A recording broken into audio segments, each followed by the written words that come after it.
हाय सांग मैंने केमी अच्छा मोर भी भल रही आशा कर भलରେ थे। तो मोर पुणी आ गए पखाड़ खिया भिडियो माने दृश्य आपको देखापी चाहूँगी। तो आमर आज पखाड़ सहित माछ भजा भजा सहित चिकेन कषा होता माछ भजा सहित देखूँ मछरे टमाटो पियाज देकी भाजी देखापी देखूँ केते यमी देखा जाउछि। बाकी खाइबापी भी सेतिक टेस्टी थिला।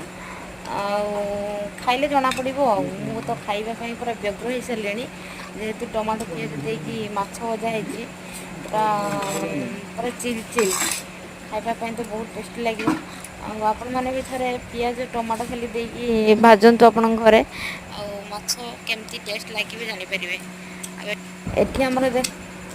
एठी आमर देखु खाइबा पूरा देखो खाइबापी तो पूरा व्यग्र हो सारे चिकेन कषा माछ